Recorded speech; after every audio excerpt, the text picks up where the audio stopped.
네, 오늘 본문 말씀은요. 요한복음 1장 12절부터 13절 말씀입니다.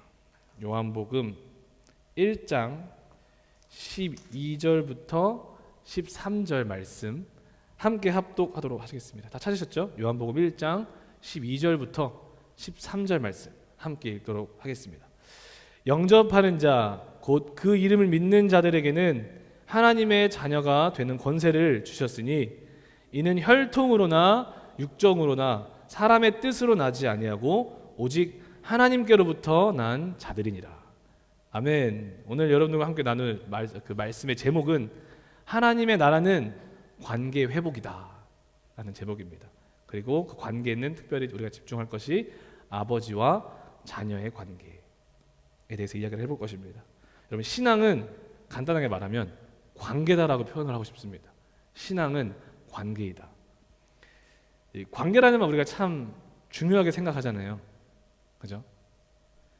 신앙을 떠나서도 이 관계라는 것은 아주 중요한 요소인 것 같습니다. 우리 삶에 있어서 세상에서 성공했다고 하는 수많은 사람들은 단순히 전문적인 실력과 지식만을 갖춘 사람들이 아닙니다. 수많은 성공한 사람들은 관계를 맺는데 성공한 사람들이었다는 것을 우리가 너무나도 잘 알고 있죠. 실력과 기술, 전문성으로 해결할 수 없는 수많은 문제들이 세상에 존재하고 난관들이 존재합니다. 하지만 정말로 올바로 세워진, 바로 세워진 그 관계 속에서 그런 수많은 문제들이 풀어지는 것, 또 우리는 경험하며 살아가고 있습니다. 다 보진 못했지만 성공하는 사람들의 인간관계라는 책을 소개해드리고 싶습니다. 이 책은 한국인재경영연구회에서 각 학계랑 그리고 산업 분야에서 활동하고 있는 전문가들이 동서고금을 통해 각 분야에서 성공한 수많은 사람들의 실천적 사례와 그리고 경험들 그리고 그 지혜들을 다 모아서 연구해서 책으로 만든 거예요. 그리고 그 내용들 중에 수많은 내용들이 들어가 있더라고요. 두꺼운 책인데 수많은 내용들 중에서 이 책이 제시하는 가장 근본적인 그 결론은 이겁니다. 사람은 세상에 혼자 살아갈 수 없다. 사람은 절대 세상에서 혼자 살아갈 수 없습니다. 이게 마음에 와닿는 이유가 저는 혜린 사모님 없이는 살아갈 수가 없습니다. 없죠? 다들 이렇게 딱 웃고 계시는 거 보니까 다 동의하시는 거죠? 네. 아무리 그 사람이 지혜 있는 사람이고 많은 걸 가지고 있는 사람이고 아무리 그 사람이 똑똑한 사람이어도 있잖아요. 능력을 가지고 있는 사람이고 전문성을 가지고 있는 사람이라도 그 사람 절대 세상에 혼자 살아갈 수 없다는 것이죠. 네. 다시 세상에 많은 성공한 사람들, 그들이 만나고 있는 사람들 사이에서 형성된 인간관계를 바르게 갖고 나가는데 성공한 사람들이라고 우리는 하나씩 인정하죠. 그러한 사람들이 인간관계에 성공한 사람들이 성공한 사람들이다. 우리는 인정을 합니다. 그들이 뛰어난 지식, 능력을 가지고 있다 해도 그들조차도 해결할 수 없는 일들이 참 많아요. 우리도 마찬가지고요. 그러나 우리 안에 또 성공한 사람들의 삶을 봤을 때 그 삶에서 정말 잘 가꿔지고 세워지고 가지고 있는 그런 관계들을 봤을 때 그 관계들을 통해서 어떠한 불가능한 일도 가능한 것으로 바뀌는 것으로 많이 경험을 할 수 있습니다. 그렇기 때문에 이 책은 어떻게 하면 이 관계를 아름답게 개발해 나갈 것인지 아주 구체적으로 제시하고 있는 책입니다. 이를 통해서 더 건강하고 행복하고 성공하는 삶을 빚어나갈 수 있도록 도우려는 책임을 알 수가 있었습니다. 사람과 사람 사이의 관계도 이렇게 중요하고 우리가 중요하게 생각하고 능력이 있다고 믿고 가꾸어 나가는데 하물며 하나님과 우리의 관계는 어떠할까요?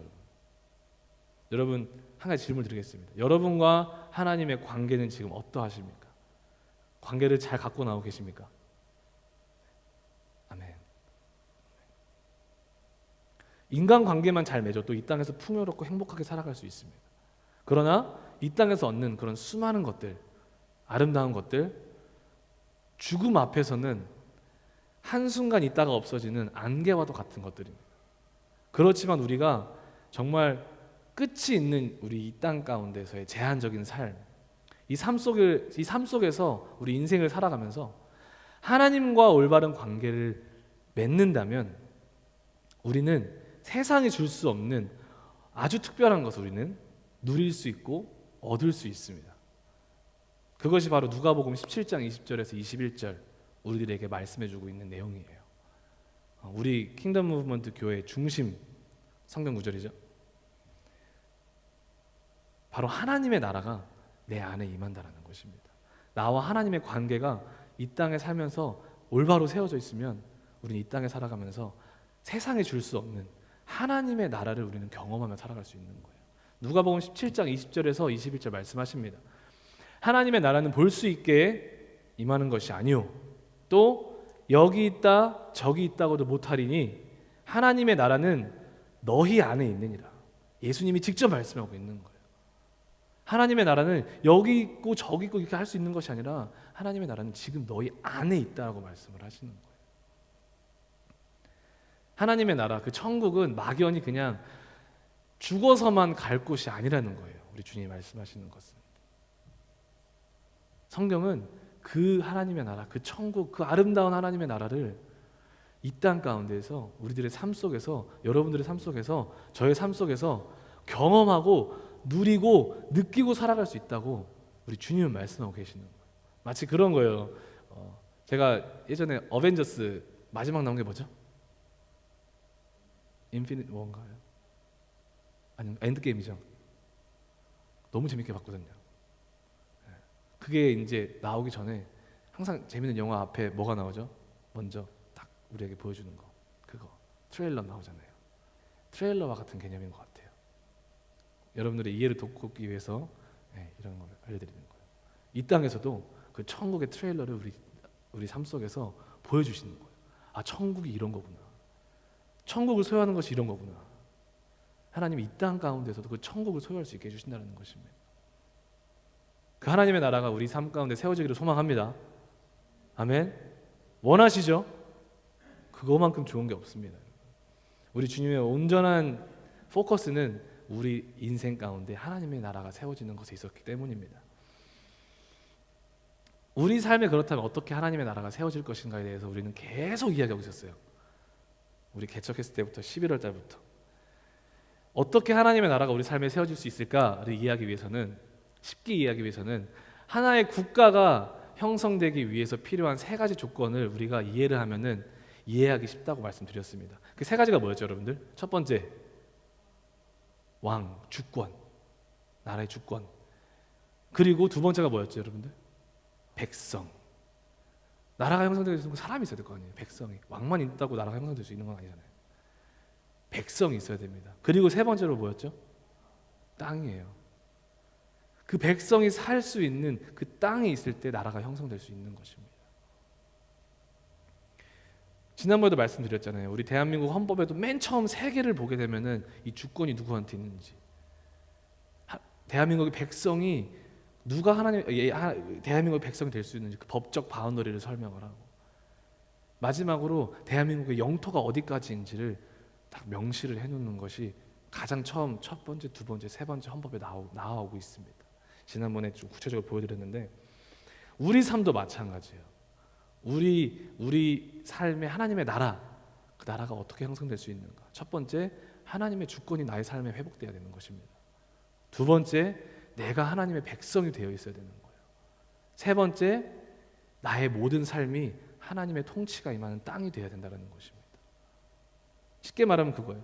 나의 삶의 주인이 하나님이 되셨는가? 내가 주인된 그 자리에서 내려와서 이제는 그분이 나의 왕의 보좌에, 나의 삶의 보좌에 왕으로 앉아 계시는가? 주권 체인지가 나의 삶에서 일어났는가? 두 번째로는 내가 하나님의 백성 됐다라는 것. 이건 쉽게 말하면 하나님과의 새로운 관계가 이제는 형성됐다라는 것입니다. 하나님과의 새로운 관계가 나의 삶 속에서 세워진다는 것입니다. 어떤 관계를 맺어가고 있으십니까? 마지막으로 나의 삶이 하나님의 땅이 된다는 거. 내가 하나님의 백성 되었다면 이제는 하나님께 속한 사람으로서 나의 삶의 모든 영역, 내가 어디에 있든지, 내가 무엇을 하든지, 내가 무엇을 먹든지,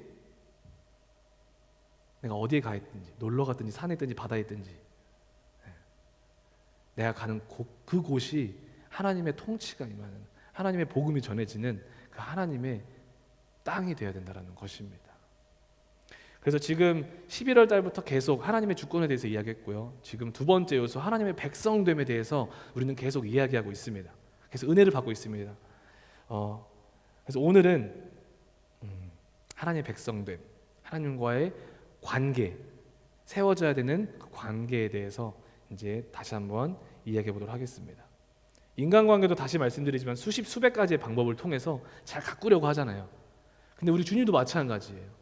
하나님과 우리의 관계를 정말 아름답게 가꾸기 위해서 수많은 비유들로 성경에 우리들에게 설명을 해주십니다. 첫 번째, 목자와 양의 관계로 설명해 주셨죠.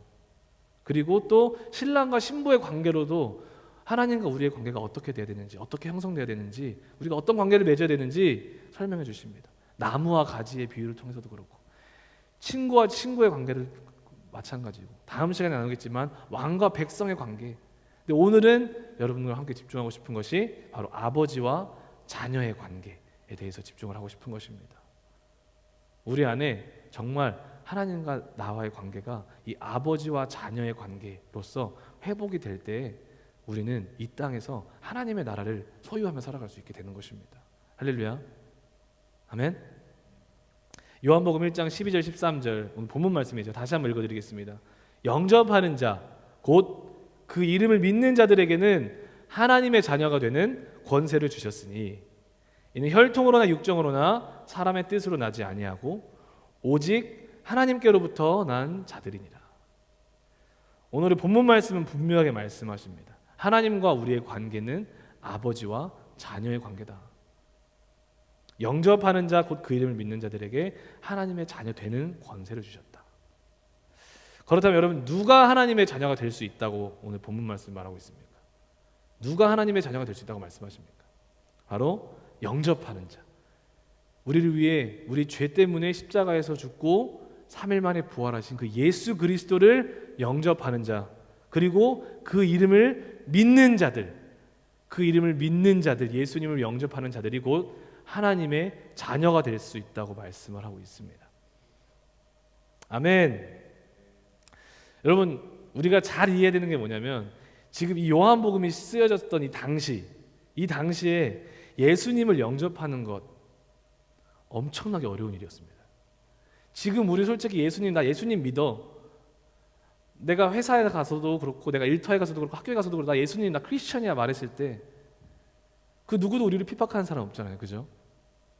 조금 있다고 하면은 기독교인이야. 특히 요즘에는 기독교 이미지가 하도 안 좋아가지고 예수쟁이들 이런 말 듣는 거. 물론 세상의 어떤 곳에서는 지금도 목숨을 내어 걸고 예수님의 이름을 고백하는 분들도 계시지만 지금 우리가 살고 있는 이 땅에서 그런 핍박을 당하지는 않지 않습니까? 그렇죠? 그런데 지금 이 요한복음이 쓰여졌을 때는요, 사도 요한이 이 요한복음을 쓸 때에는 1세기 말 기독교를 가장 심하게 박해했던 그때 월요일 날인가 우리 진범 전사님이 말해줬던 도미티안 로마 황제 통치 시절입니다. 정말로 가장 기독교를 극심하게 박해했던, 예수님을 고백하면은 그때 한번 제가 설교 가운데 보여드렸잖아요. 끔찍하게 핍박을 받던 그리스도인들, 그렇게 화형은 기본이고 부모 앞에서 자녀를 찢어 죽게 만들고 자녀 앞에서 부모를 죽이고 콜로세움에 가둬가지고 사자를 찢어먹게 만들고 그런 음란한 신들의 그런 행위를 어저께 같이 기도했던 사람들이랑 행하게 만들고 어저께 같이 성경 공부한 사람이랑 그 사람들 앞에서 그런 음란한 짓을 하게 만드는 거예요. 안 하면 죽여버리는 거예요. 근데 그들이 거기서 자유롭게 될 수 있었던 건 단 한 가지, 예수님만 부인하면 돼.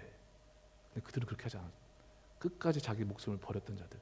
그 시대에 사도 요한은 그 극심한 핍박 속에서 견디며 살고 있는, 그럼에도 그 예수 그리스도는 나의 주인이십니다. 나의 왕이십니다. 나의 구세주이십니다. 이 고백을 끝까지 지켜낸 그 이방 그리스도인들과 또한 모든 그리스도인들에게 용기를 주기 위해서 이 말을 하고 있는 거예요.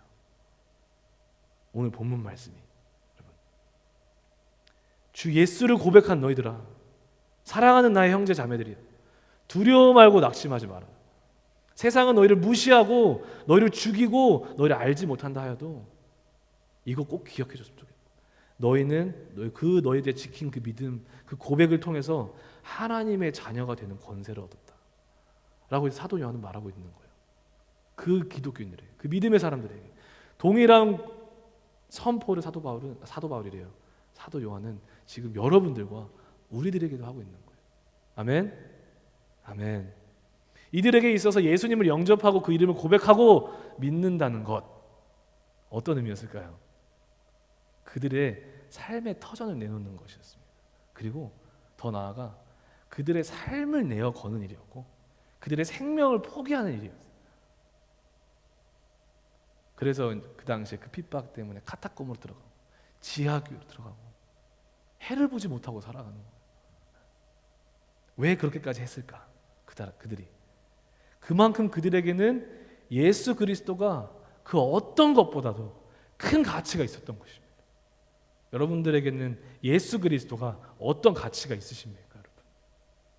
저도 마찬가지고 그들에게는 하나님의 자녀됨의 권세, 그 어떤 것과도 비교할 수 없이 자기의 생명보다도 귀중했던 가치였던 거예요, 그들에게는. 아멘. 우리들에게는 예수님을 주라 고백하는 이 믿음이, 이 고백이 어떤 가치가, 어떤 가치로 우리 안에 자리 잡고 있습니까? 만약 내가 모든 것을 포기해야 되는 그 순간에도 이 나의 신앙 때문에 여러분들은 이 신앙을 선택할 수 있으시겠습니까? 아니면 나의 삶을, 나의 그런 내가 가지고 있는 그런 것들을 선택하시겠습니까? 사실 오늘 어저께 설교를 준비하면서 수십 번 고민했어요. 이거를 예로 들까 말까. 네, 할게요. 그냥 오해해서 듣지 마시고. 지난주에 한 가정의 믿음의 놀라운 선택을 하시는 걸 저는 봤습니다. 정말 너무 없어요. 상황이 그래요. 없음에도 불구하고 없는 가운데 정말 하나님께 가장 귀한 것을 드리는 가정을 저는 봤습니다. 그래서 기도를 해드렸고, 사람들은 그 모습을 보면서 저렇게까지 해야 되나? 너무 무리하는 거 아니야? 이렇게 말할 수 있어요. 근데 지난주에 그 모습 가운데서 그 모습을 보고 기도해드리면서 제 마음속에는 이런 마음이 들었어요. 또 어저께 설교하는데 이런 마음이 들었어요. 사람들은 모를 수 있고 사람들은 이해 못할 수 있고 조롱할 수 있는데 오해할 수 있는데 그 순간에 그 가정이 그 믿음의 선택을 하는 그 순간에 사단은요 사지를 떨고 있었을 것이라는 거예요. 그 믿음의 선택 앞에서 사단은 알아요. 우리의 원수 마귀는 알아요. 사지를 떨고 두려워했을 거라는 거예요. 그 믿음의 행보 앞에서. 왜 그렇게 했을까요? 그 가정이 드리는 게 중요한 게 아니고 그 이면에 그 가정이 가지고 있는 하나님을 향한 마음이 그만큼 놀라운 거고 가치가 있는 거고 그것을 하나님은 보셨기 때문에 그러는 거예요. 우리 안에 이 예수 그리스도를 향한 이 믿음의 고백이 그만큼의 가치가 있기를 소망합니다. 할렐루야. 하셨어요? 여기서 하나님의 자녀가 되는 권세를 받은 자들 누가 된다고 하셨죠? 믿는 자들이라고 했잖아요. 그래서 믿는 자들이라는 단어는요 원어로 보게 되면 피스튜신이라는 원어를 씁니다. 피스튜신 따라해볼까요? 피스튜신. 여러분들은 바이링구얼이에요. 두 가지 언어를 구사할 수 있는, 방언까지 할 수 있으면 세 가지 언어를 할 수 있는 분들. 영어도 하시니까 네 가지 언어네요. 대단하신 분들이면. 지금 여러분들은 헬라어를 말씀하셨습니다. 피스튜신. 여러분 믿는다라는 거는요 한번 나 고백해서 땡이 아니에요. 나 한 번 믿었으니까 이제 땡이 아니라는 거예요. 피스튜신의 문법적 모습은 이거예요. 현재 계속적인 동작을 나타내는 현재 부사. 머리가 벌써 아파지죠? 쉽게 말하면 비동사 플러스 ing라는 거예요. 뭔지 아시죠? 비동사 플러스 ing, 현재 진행형의 시제를 가지고 있는 단어가 피스튜신이라는 것입니다. 아멘? 그럼 무슨 말이냐면 그러면 이 믿는 자들, 이 현재 진행형의 시제를 가지고 있는 이 믿는 자들의 원어적 의미는 이거예요. 매일매일 나의 삶 속에 매 순간순간 예수 그리스도를 나의 구주로 믿고 나의 구주로 영접하고 매 순간순간마다 예수 그리스도를 지금 따라가는 자들이라는 거예요.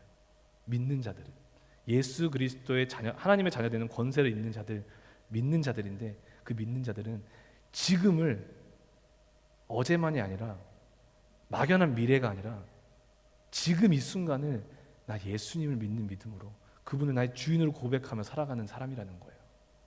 아멘? 할렐루야. 내가 밥을 먹고 있을 때, 내가 화장실에서 있을 때, 내가 일을 하고 있을 때나, 내가 학교에 있을 때나, 내가 공부를 하고 있을 때나, 또는 내가 어떠한 어려움 가운데 있을 때, 내가 아프고 슬프고 넘어져 있는 그 순간에 있을 때에도 우리는 이 믿는 자들이 되어야 된다는 거예요. 피스티유신의 믿는 자들이 되어야 된다는 것입니다. 아멘. 이런 자들이 그 순간순간에서 하나님의 자녀가 되는 권세를 계속해서 입고 자라가는 사람들이라는 것입니다.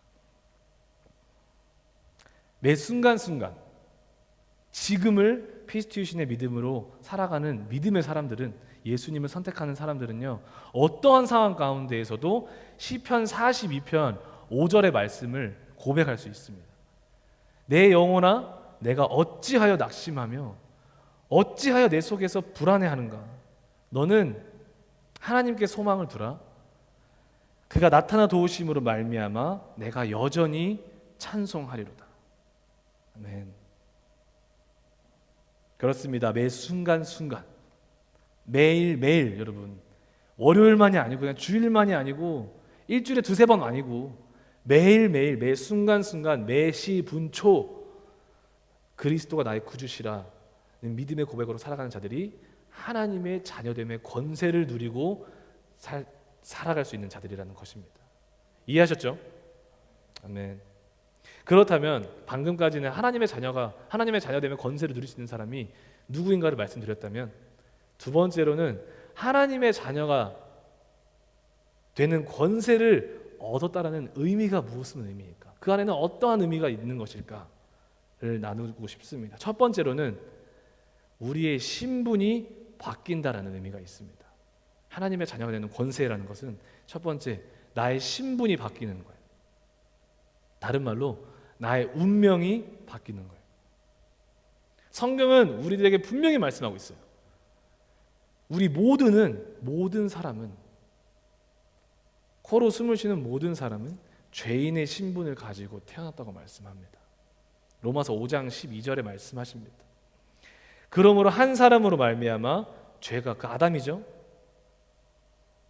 죄가 세상에 들어오고 죄로 말미암아 사망이 들어왔나니 이와 같이 모든 사람이 죄를 지었으므로 사망이 모든 사람에게, 한 사람도 빠짐없이 모든 사람에게 이르렀느니라. 이 죄 때문에, 선악과의 그 죄 때문에 하나님이 주인된 그 자리를 박차버리고 내가 나의 삶의 주인되는, 그렇게 살아가는 그 죄 때문에 우리 모두는 하나님의 진노의 심판 앞에서 두려워하고 그 지옥의 형벌을, 그 지옥의 심판을 면할 수 없는 그런 운명을 가지고 살아갈 수밖에 없던 자들이라는 것입니다. 그게 우리였어요. 그러나 우리가 예수 그리스도를 나의 구주로 영접하면, 내가 그분을 믿으면 그 죄인의 신분에서 하나님의 자녀됨의 신분으로 바꿔주신다는 것입니다. 그리고 우리들에게 그 자녀됨의 증거를 주시기 위해서 그리스도의 옷을 입혀주신다. 그 죄의 옷을 벗기고 그리스도의 옷을 입혀주신다라고 성경은 말하고 있어요. 갈라디아서 3장 27절에 누구든지 그리스도와 합하기 위하여 세례를 받은 자는 그리스도의 옷을 입었느니라. 그리고 이사야서 61장 10절 말씀에서도 내가 여호와로 말미암아 크게 기뻐하며 내 영혼이 나의 하나님으로 말미암아 즐거워하리니 이는 그가 구원의 옷을 내게 입히시며 공의의 겉옷을 내게 더하심이 신랑이 사모를 쓰며 신부가 자기 보석으로 단장함 같이 하셨음이니라. 우리 주님은 우리가 고백했을 때 우리 신분 체인지를 해주십니다. 죄인에서 하나님의 자녀로, 그걸 증명해 주시기 위해서 지금 우리가 하는 세례 있잖아요. 세례라는 도구로 그리스도의 옷을 우리에게 입혀주는 거예요. 의의 겉옷을 입혀주는. 왜 이 옷을 입혀줄까요? 이 옷을 입혀주는 데는 큰 의미가 있기 때문에 그래요. 옷을 입혀준다는 것은요, 그 옷이 의미하는 그 신분을 나타내주기 때문입니다. 우리 윤석 간사님이 이제 열심히 이제 리모델링 하고 계십니다. 근데 리모델링 하실 때 그 집에서 그 옷을 입어요. 그 작업복, 평소에는 되게 안 입으시던 그 작업복, 깨끗한 작업복을 입으세요. 삐까번쩍 하단 말이에요. 그 길거리 보면은 공사하시는 분들 입고 있는 옷 있잖아요. 주황색, 하얀색 이렇게 반짝반짝거리는. 그걸 입고 이제 거기 리모델링하는 집에서 계속 뭔가를 막 체킹하고 막 하는데, 이제 그 집을 전체적으로 청소하시는 분이 오셔서, 이거 말해도 되는 거죠? 네. 그분들이 청소하시는 분들이 오셔서 이제 이 윤석 간사님을 보고 이렇게 생각했대요. 저분은 여기 그냥 매니저인가 보다. 집주인이라고는 생각을 못했던 거죠. 매니저인가 보다. 왜냐하면 그 옷을 입고 있었으니까, 작업복을 입고 있었으니까 이 전체적인 이 리모델링을 관리하고 책임지고 있는, 약간 뭐라 그럴까, 매니저 같은, 하청 아니고 매니징을 하고 있는 그런 사람인가 보다 생각을 했다는 거예요. 왜 그런 생각을 했냐고요? 그 옷을 입고 있어서. 이해되셨어요? 네. 옷이 그만큼 우리들에게 나타내주는 게 많다라는 거예요. 성경에도 보면은 돌아온 탕자 비유가 있습니다. 돌아온 탕자. 그거를 제가 준비하면서 은혜를 많이 받았는데, 읽진 않을 거예요. 너무 시간이 많이 가서. 근데 간략하게 말씀드리면, 신전영 목사님 웃고 계시죠? 지난주에 막 은근슬쩍 저한테 푸싱을 하시더라고요. 자, 돌아온 탕자 비유 이야기는 간략하게 말씀드리는 겁니다. 부자 아버지가 계셨어요. 두 아들이 있었습니다. 근데 그 둘째 아들이 아버지한테 와서 그러는 거예요. 아버지가 아직 멀쩡하시고 건강하신데 아빠한테 와서, 둘째 아들이, 그러니까 지금 말하면 저예요. 제가 어머니한테 와서, 아버지한테 가서, 아버지 저 물려줄 재산 좀 미리 주세요. 이렇게 말을 하는 거예요. 둘째 아들이. 저도 한번 해보려고요. 왜냐하면 성경에 이분은 주셨더라고. 그래서 그 아버지는 무례하잖아요. 그 아들이 너무 무례하잖아요. 그죠? 그럼에도 불구하고 아버지는 그 아들에게, 둘째 아들에게, 그 아들에게 주려고 했던 재산을 줍니다. 그 아들은 그 재산을 가지고 먼 땅으로 가서 허랑방탕하게 그 모든 재산을 다 허비를 해버립니다.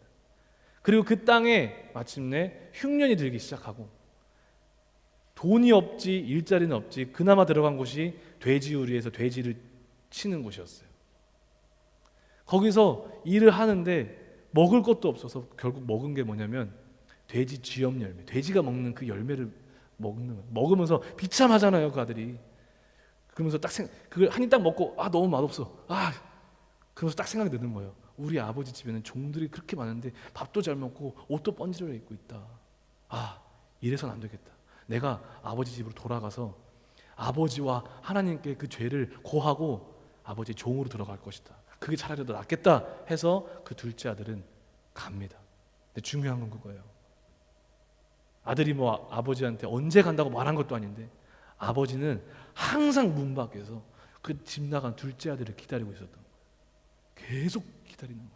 매일매일 기다리고 있었던 거예요. 내 둘째 아들이 언제 돌아오는가. 그러면서 딱 성경에 그러죠.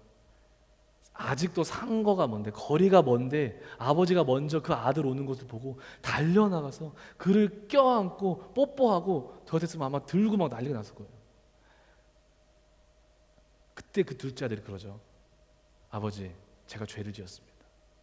하늘과 하나님과 아버지에게 죄를 지어서 저를 더 이상 아버지 아들로 여기지 마시고 저를 그냥 아버지가 가지고 있는 종들 중 한 사람으로 저를 여겨주시옵소서.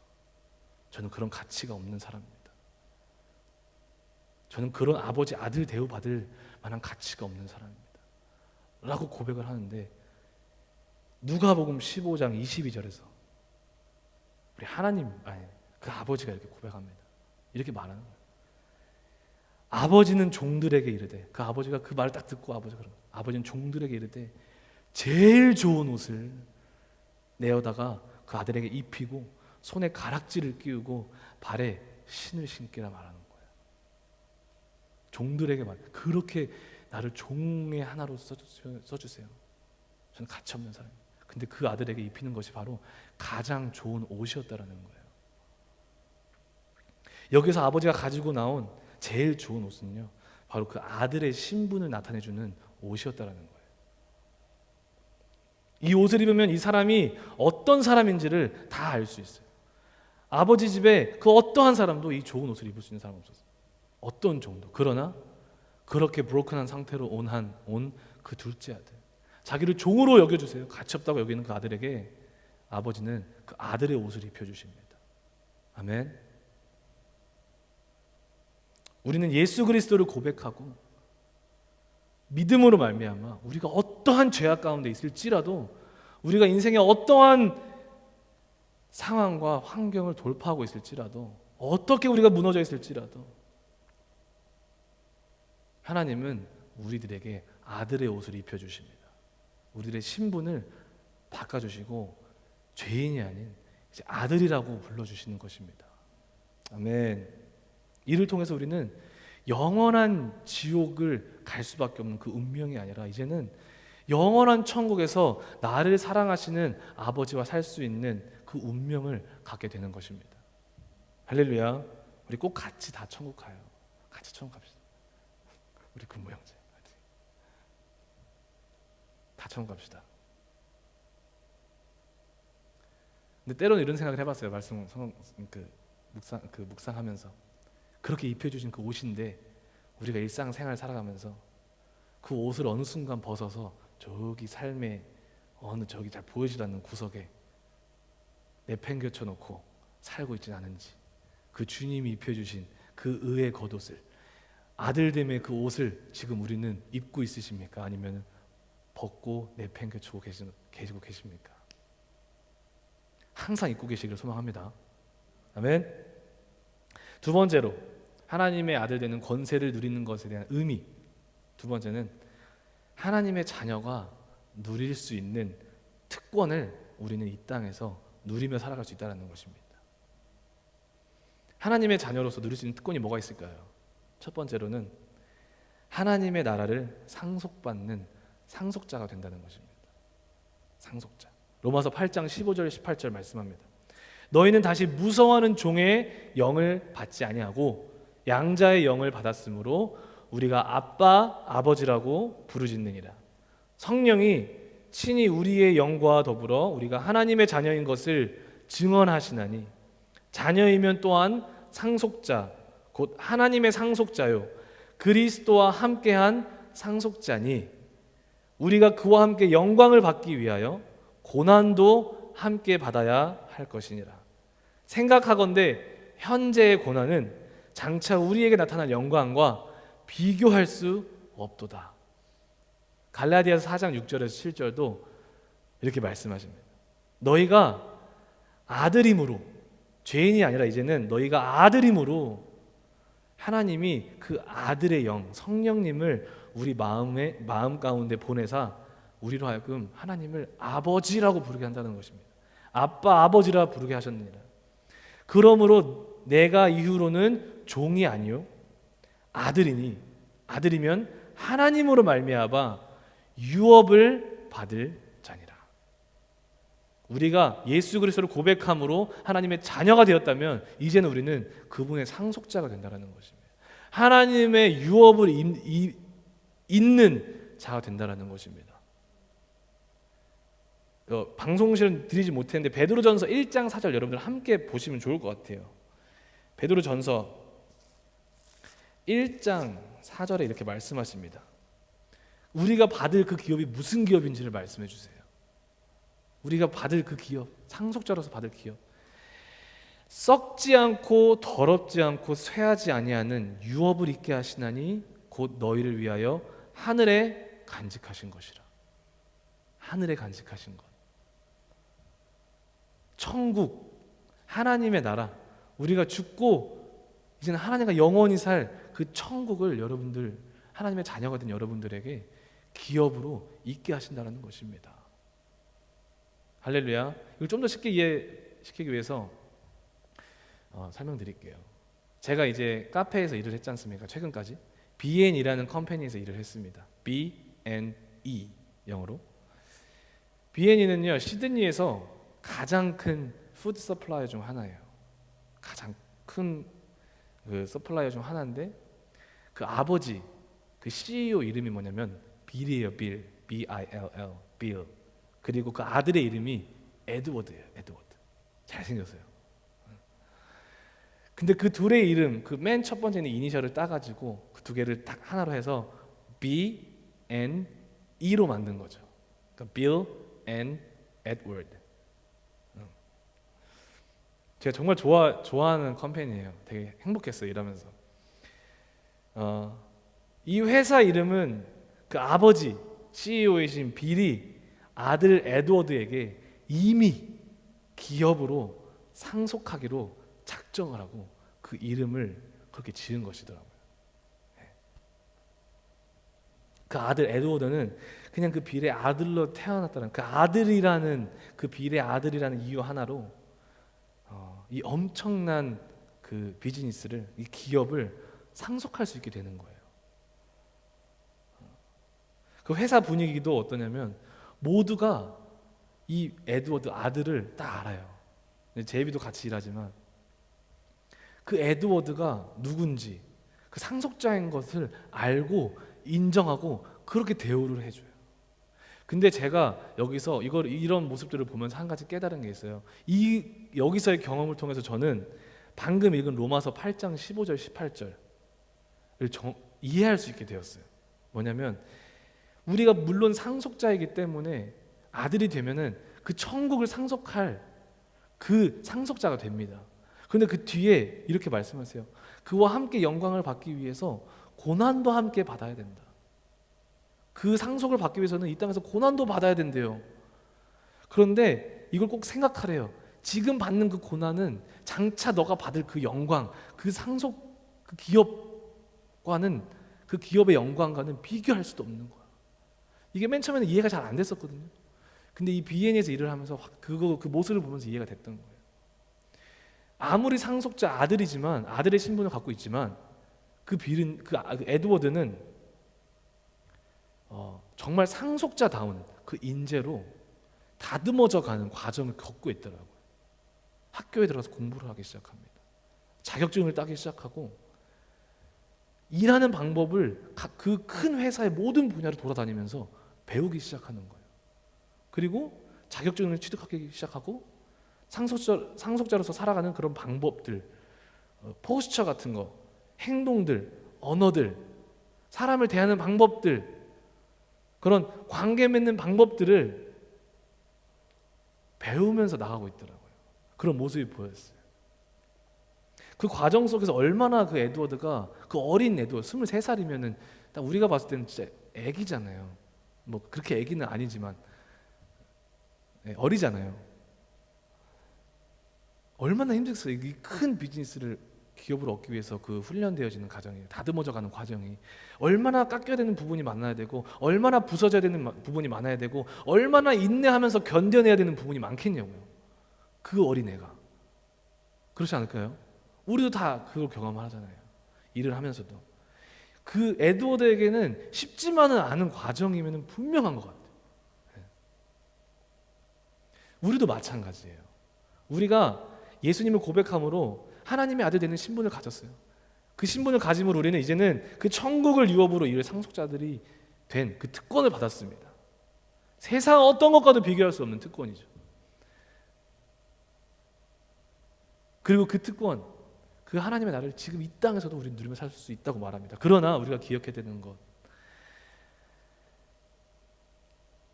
이 땅에서 하나님은 우리가 이제는 상속자답게 우리를 다듬어 나가신다는 거예요.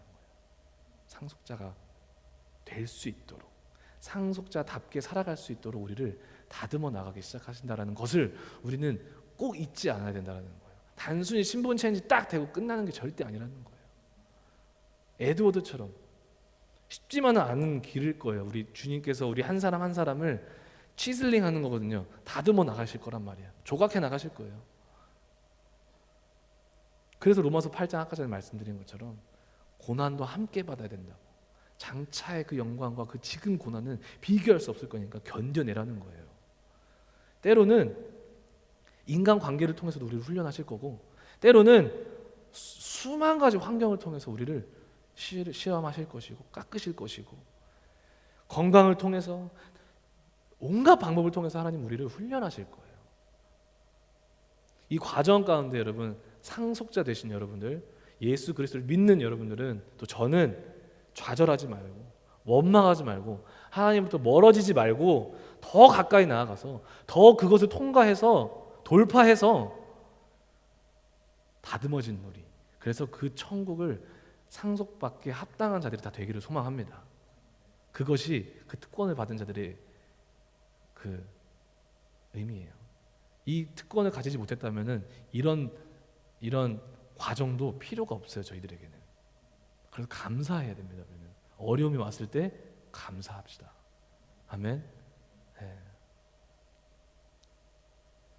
두 번째 우리가 받는 것은요, 하나님의 아들의 권세, 예수님이 가지고 있던 그 능력, 그 권세, 우리도 갖고 살아갈 수 있다고 말씀을 하십니다. 갑자기 뭐 여러분들이 슈퍼맨이 가지고 날아갈 수 있다는 게 아니고, 예수님이 이 땅 가운데서 우리들에게 보여주셨던 그런 수많은 능력과 기적과 그분의 행하신 것들을 우리도 할 수 있게 해주신다는 거예요. 지금 삶을 살아가면서 하나님의 자녀가 되는 권세에서, 그 권세라는 말의 원어는 엑수시아예요. 엑수시아. 그 안의 의미는요, 권리라는 의미도 있지만 파워라는 의미가 있습니다. 그래서 킹 제임스 버전에서 보게 되면요, 그 우리 본문을 보게 되면 그 권세라는 거를요 파워로 해석을 하셨어요. 파워로.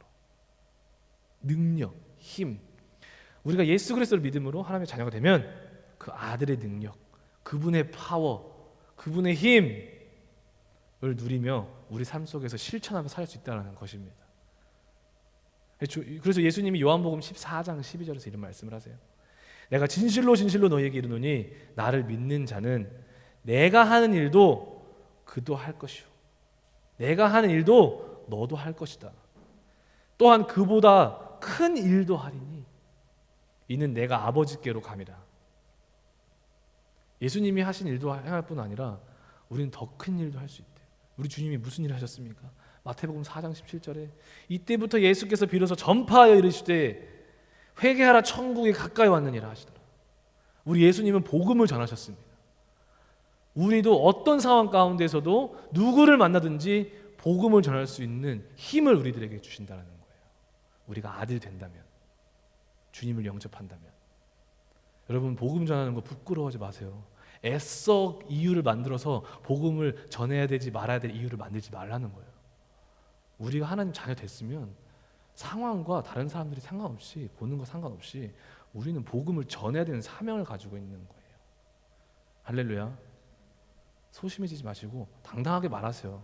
세상에서 제일 귀한 이야기, 생명, 그 어떤 것도 그걸 막을 수 있는 건 아니에요. 아시겠죠? 네.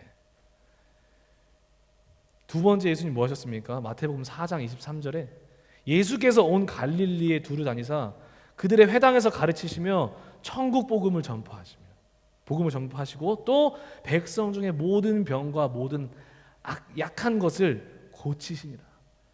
우리가 하나님의 자녀 되잖아요. 예수님이 하신 그 치유 사역도 우리를 통해서 일어났습니다. 남편이 아내가 아플 때 손을 얹고 기도해 주잖아요. 믿는 자들에게 이런 표정이 나타나고 말하잖아요.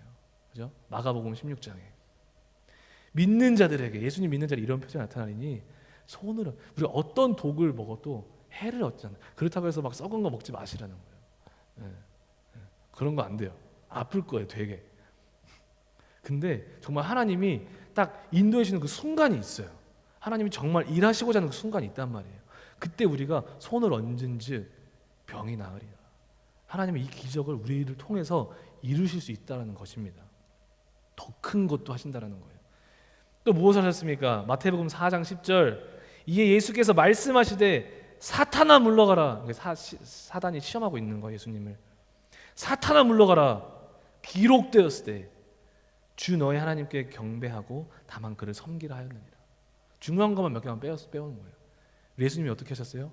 이 말씀으로, 이 살아있는 하나님 말씀으로 우리 인생 가운데 들어오는 수많은 사단의 공격들을 이길 수 있는 힘을 주신다라는 거예요. 우리 신앙생활, 그 전쟁 같은 신앙생활 이기며 살 수 있게 해주신다라는 거예요. 그 힘이 자녀된 자들에게 주어진다라는 것입니다. 그 힘을 가지고 살아가기를 소망합니다. 아멘. 마지막으로 요한일서 4장 10절에서 11절, 제일 중요한 거예요, 여러분. 사랑은 여기 있으니 우리가 하나님을 사랑한 것이 아니요 하나님이 우리를 사랑하사 우리 죄를 속하기 위하여 화목제물로 그 아들 예수님을 보내셨음이니라. 사랑하는 자들아, 하나님이 먼저 이같이 우리를 사랑하셨은즉 우리도 서로 사랑하는 것이 잘하는 것이다가 아니고 대단한 것이다가 아니고 마땅하도다, 당연한 거다. 무슨 말이냐면 우리가 하나님의 아들 되잖아요. 고백함으로, 그 믿음으로. 그러면 서로 사랑할 수 있는 힘을 주신다. 그 사람이랑 나랑 너 아무리 달라도 그 사람을 사랑할 수 있는 힘을 주님이 주신다는 것입니다.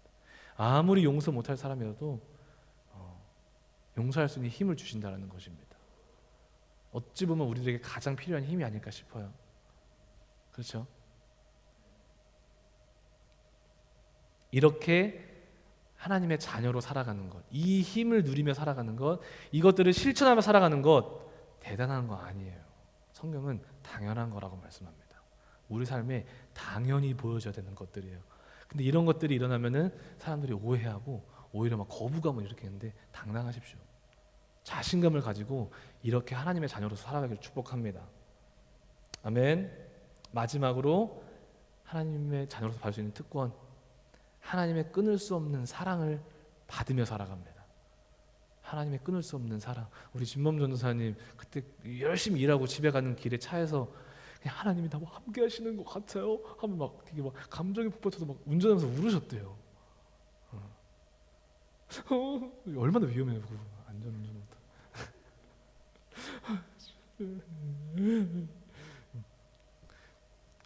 상상이 가요. 어떻게 오셨을지.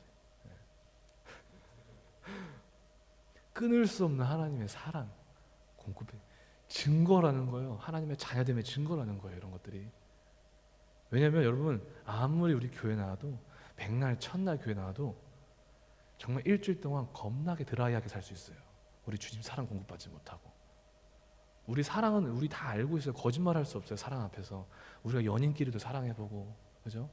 아내 부부끼리 다 결혼했잖아요. 사랑해서. 근데 이상하게 하나님의 사랑에는 그런 것들을 우리가 적용시키지 않아요.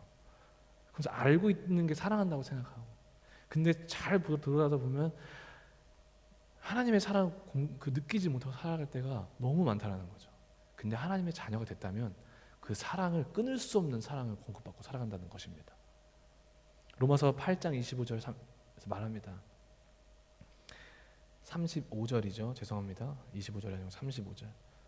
누가 우리를 그리스도의 사랑에서 끊으리요? 환난이나 공고나 박해나 기근이나 적신이나 위험이나 칼이랴. 기록된 바 우리가 종일 주를 위하여 죽임을 당하게 되며 도살 당할 양같이 여김을 받았나이다 함과 같으니라. 그러나 이 모든 일에 우리를 사랑하시는 이로 말미암아 우리가 넉넉히 이기느니라.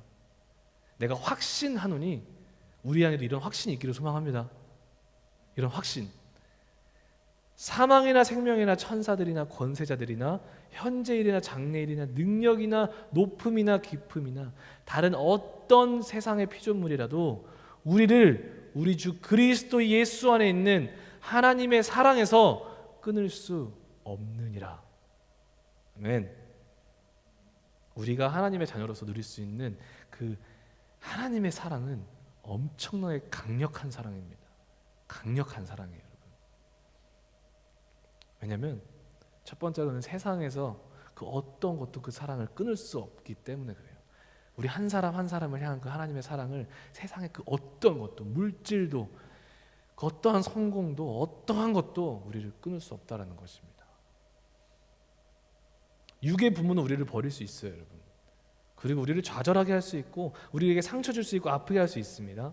그러나 하나님은 우리를 절대로 고아와 같이 내버려 두지 아니하겠다고 약속하셨고 우리를 위로하신다고 약속하셨고 우리를 보호하시고 양육하시고 끝까지 우리를 세워나가실 것이라고 약속하셨습니다. 그게 하늘 아버지의 우리를 향한 사랑입니다. 저도 우리 엔젤라 사랑에게 얼마나 상처를 많이 준지 몰라요. 맨날 혼나요, 사모님한테도. 그렇게 하면 안 된다고. 네. 육의 부모는 연약하지만 하나님은, 우리 육의 아버지는 우리를 절대 실망시키지 아니하십니다.